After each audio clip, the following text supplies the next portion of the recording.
Welcome to the deep dive. This is where we take the sources you've brought, all the notes, the research, and really try to get into them. Yeah, find those essential insights. Exactly. The surprising bits, the stuff that helps you feel genuinely informed, without getting totally lost in the weeds. And today we are tackling something absolutely foundational. It's MPP Section 600. Right. If you're dealing with U.S. patents, these rules, they're basically the ground floor. That's right. MPP Section 600, it's all about the parts, form, and content of a patent application. Think of it like the assembly instructions, right? Before you even send it off to the USPTO. Precisely. So our mission here is to pull out the really important stuff from the sources you share, like what needs to go in. Yeah, and how it needs to look. And maybe most importantly, what happens if you miss something or get it wrong. Big consequences, potentially. And this deep dive, it's part of a larger series we're doing. Right. We're going through the MPP chapter by chapter. Trying to make this, well, pretty dense guide a bit more accessible, focusing on the practical stuff from each section. And we should definitely give a big thanks to Mike Shepard for putting this whole series together. Absolutely. It's been quite the undertaking. It really has, digging into these specifics. Okay, so just a quick heads up before we dive in. Right. This summary, like the others, we use some AI tools to help pull it together. Right. So it's for information, education. It's not legal advice. Definitely not. And there might be errors. Always, always check the official MPP. Or talk to a registered patent pro. That's the gold standard. Couldn't agree more. Okay, let's jump in. MPP Section 600. It sets the stage for what a patent application is, in the eyes of the USPTO anyway.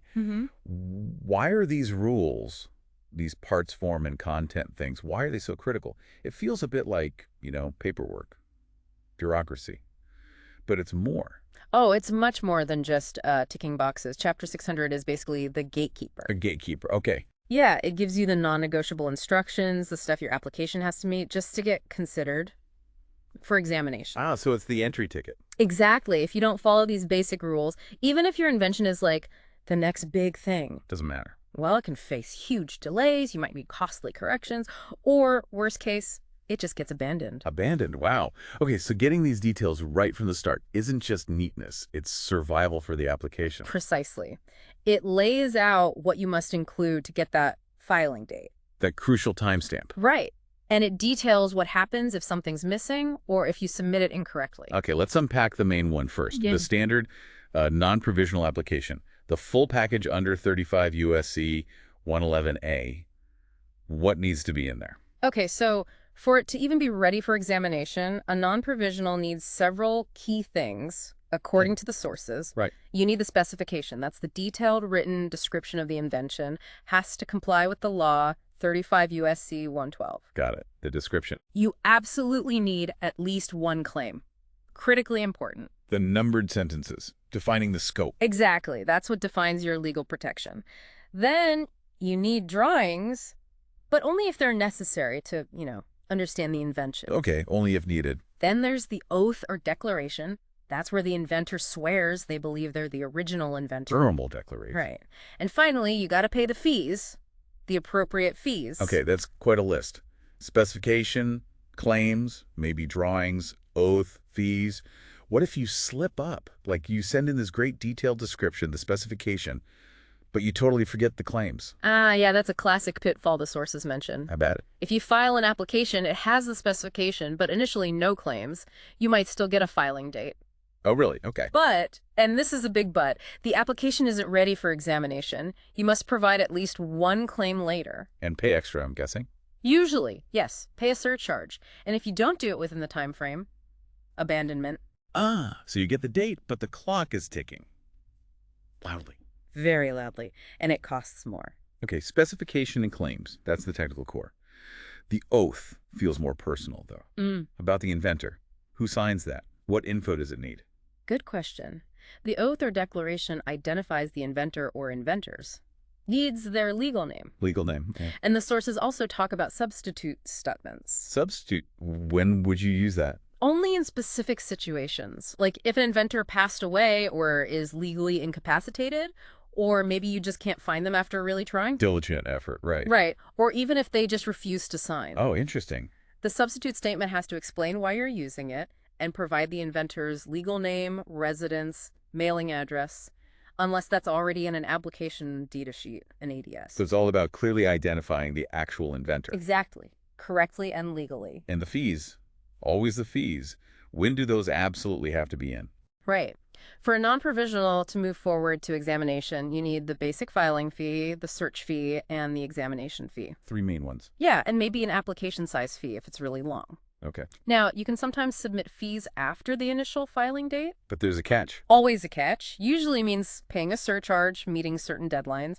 The really critical thing from MP 600 is if you fail to submit the required fees on time. Trouble. The application is considered abandoned. So paying fees isn't optional. Timing matters. Completeness matters. Got it. Non-provisional. Spec, claims, drawings if needed, oath, fees. All timed right. Okay, how is a provisional application different? I always hear they're simpler. Kind of a first step. That's exactly right. Provisional applications under 111B have way fewer requirements. Why is that? Because they're really meant as a placeholder to establish an early priority date for your invention. Lock in that date. Right, so they do not require claims. No claims. Okay. They do not require an inventor's oath or declaration, at least not initially. And no immediate need for an information disclosure statement, an IDS. Wow, that cuts out a lot. So what do you absolutely need for a provisional? You must provide a specification describing the invention. The description still matters. Absolutely. And any necessary drawings. That's the core technical part. That is much simpler. Specification and drawings. But is there anything like formal that's unique just to provisionals? Yes, and this is a point the sources really emphasize. It often trips people up. What is it? The cover sheet? The cover sheet seems basic. It is, but it's crucial for a provisional. It has to clearly state this is a provisional application. Okay, identify it clearly. And it needs specific info. Yeah. The inventor's names and addresses, the title of the invention, and if it applies, the name of any government agency that sponsored the research. So bibliographic detail. Exactly. And if those specific items are missing from the cover sheet, Problems. the provisional can be deemed abandoned unless you fix it, like really promptly. Wow. A small detail on a cover sheet can kill the whole thing. Potentially, yes. It's a formality with teeth. Okay, so what if a provisional does get abandoned? Maybe you just never filed the non-provisional or you messed up the cover sheet. Is that invention description just gone? Lost to the void? That's an interesting point MP 600 touches on.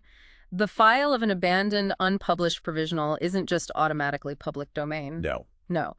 But the sources say it can become public later if that provisional application gets identified or relied upon in certain published documents down the line. Like what? Like a U.S. patent that claims priority back to it, or a published U.S. application, or certain international publications. So if you use it later, it might open the door. Right. Or someone could request access, pay a fee, if benefit of that abandoned provisional is claimed in a later application that eventually issues as a patent or gets published. I see. So the content isn't necessarily vaporized, but whether anyone else sees it depends on how you connect it to later public filings. Exactly. The act of referencing it is key. Okay, that's a subtle but important point.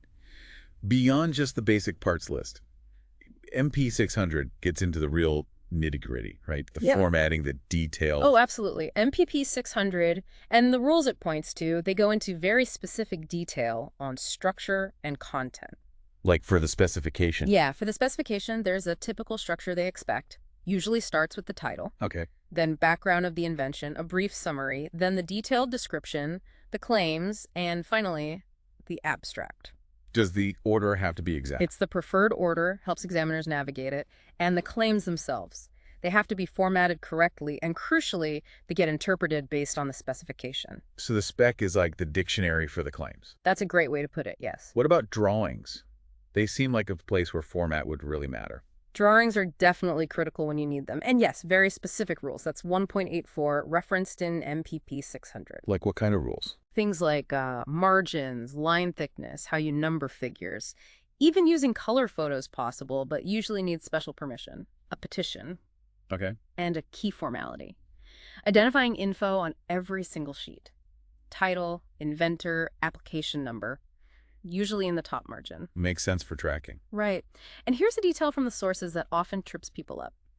Submitting drawings after you file. Like corrections or additions? Exactly. If you submit new drawing sheets later, they must be labeled replacement sheet or new sheet, clearly marked. Okay, specific label. And if you're showing changes on a drawing, you file an annotated sheet, marked that way, usually alongside the clean replacement. Annotated and replacement. And when you submit a replacement sheet, it has to include all the figures from the original sheet it's replacing, even if only one figure changed. Oh, you replace the whole page, not just the one drawing. Right. You submit a whole new sheet with all figures, incorporating the change, and you explain the changes in the amendment paperwork. Don't just write amended on the figure itself on the drawing. Ah, okay. It's about the sheet level tracking and labeling, very specific. Very. It maintains a clear record. I've heard for some types of inventions like biotech, genetics, the formatting gets even more complex. Sequence listings. Yes, sequence listings. It's a whole other ballgame, and MPEP 600 touches on it. It's highly technical, and the rules actually changed significantly not long ago. Oh, really? When? July 1st, 2022. For applications filed on or after that date, if you have nucleotide or amino acid sequences, you need to provide them in a very specific format, a sequence listing XML file. It has to comply with this international standard WIPO ST.26. XML, so structured data. Exactly. Very specific digital formatting. If you provide the sequences somewhere else or in the wrong format, you have to fix it later. Submit the proper XML plus statements that you didn't add any new information, new matter. Wow. That shows formality isn't just paper anymore, it's data structure. Absolutely. For certain tech areas, it's deeply technical. And for applications filed before July 1st, 2022, different rules applied based on an older standard, ST.25, usually an ASCII text file. Okay, so you need to know the file, need to know which sequence rules apply. Critically important, yes. What about the people involved? Naming inventors, the company owner. How does MPD 600 handle that? Another crucial area. Getting the inventors right is fundamental. MPE 600 covers how to change inventorship if you make a mistake. That's section 1.48a. How do you fix it? You need to submit a corrected application data sheet, the ADS, showing the change, and pay a fee. Okay, ADS and a fee. And here's an interesting connection. Adding an inventor can sometimes mess up a power of attorney you already granted. So If the new inventor doesn't also sign on to a consistent power of attorney, the old one might become invalid for representing everyone. Shows how these formalities connect. didn't think of that ripple effect. What about the owner, like a company? Right, the assignee. The sources mention how an assignee establishes ownership if they weren't the original applicant. That's needed for them to take certain actions, like hiring the patent attorney or paying fees. Makes sense. They need standing. Exactly. And for applications filed after September 16, 2012, if the assignee is a company, a juristic entity, they must be represented by a registered patent practitioner. They can't represent themselves pro se. Good to know. And tied into all of this, inventors, assignees, attorneys, is the fundamental duty of disclosure, 37 CFR 1.56. Duty of disclosure. Sounds important. It is. Everyone involved has a legal obligation to tell the USPTO about any information they know of that could be material to whether the invention actually deserves a patent. So you have to be upfront about potential issues. Absolutely. It's about candor and good faith dealing with the office. It runs through the whole process. Okay, so you tried your best, assembled everything, filed it. But what if the USPTO still finds something wrong? Missing. Defective. Does MPP 600 offer a way back? A second chance? Yes, there are procedures, but like we said, they usually mean more time, more effort, maybe more money. Right. So if a non-provisional is missing, say the inventor's declaration, or the fees weren't quite right, the USPTO will typically send you a notice. A notice to fix it. Exactly, setting a deadline for correction. And if you miss that deadline, Abandonment again. that's a very common way applications get abandoned. Failure to respond properly to an official notice. Okay, so respond promptly and completely. Crucial. The sources outline various ways to fix things, though. Sometimes it's paying a surcharge for being late. Other times you might need to file a formal petition. A petition for what? Well, maybe you accidentally left out some pages when you filed. There's a process, often involves a fee, and stating the pages were part of the original disclosure. Or petitions can address procedural disagreements with the examiner that aren't subject to appeal. Maybe you think a rejection was premature, or they wrongly accused you of adding new matter. There are petition pathways. So ways to ask for review or correction. Right. The sources even mention petitioning if you unintentionally delayed filing a reply. Requires a fee, a statement explaining it was unintentional, maybe giving up some patent term via terminal disclaimer. So corrections are possible, But they're formal processes, not just quick fixes. And they can have consequences. Exactly. They're remedies, but not always simple ones. MP 600 also briefly mentions procedures for converting applications, like turning a provisional into a non-provisional. Oh, yeah. The sources just note that requests or petitions about those conversions might go to specific offices within the USPTO, like the Office of Petitions or Patent Legal Administration. Didn't go deep into the how, just the where. Okay. So pulling this all together, it's really clear that MPP Section 600 isn't just some dry checklist. It's literally the blueprint for getting your application properly constructed and accepted for filing. Absolutely. From the must-have content like the spec and claims, Yeah. to the super precise formatting for drawings, or even complex data like sequence listings. Right, the XML stuff. To getting the people right, inventors, owners, and paying the fees correctly and on time. Every single piece in this chapter. It's part of building that complete formal application package. And we've seen over and over, missing just one of these details, one formality, it can really derail things. Definitely. Extra fees, significant delays. Or even abandonment, losing the application entirely no matter how good the invention is. It really drives home that in the patent world, the form, how you present it, is just as critical as the content, what you've invented. Yeah. You have to follow their rules to even get them to look at your substance. That's the essence of Chapter 600. It certainly is. So as we wrap up this deep dive on MPP Section 600, here's something for you, the listener, to maybe chew on. We talked about a lot of formalities, a lot of potential traps, like that provisional cover sheet detail, or labeling drawing amendments just right, or just forgetting the claims or fees in a non-provisional. Thinking about all that, what specific formality we discussed today strikes you as the most surprising? Or maybe the trickiest, the one with the biggest hidden punch if you get it wrong. Yeah, which one seems like a small detail but could have a huge ripple effect? Exactly. How could mastering just one of these seemingly minor procedural points end up saving you a ton of time or money or just sheer headache down the road in the patent process? Something to think about. And again, a huge thank you to Mike Shepard for organizing this entire MPEP series. Yes, thank you, Mike. And just that final reminder, this summary was put together with AI assistance. It's for education. Not legal advice. Not legal advice. Okay. Always check the official MPP. Talk to a registered patent practitioner for specific guidance.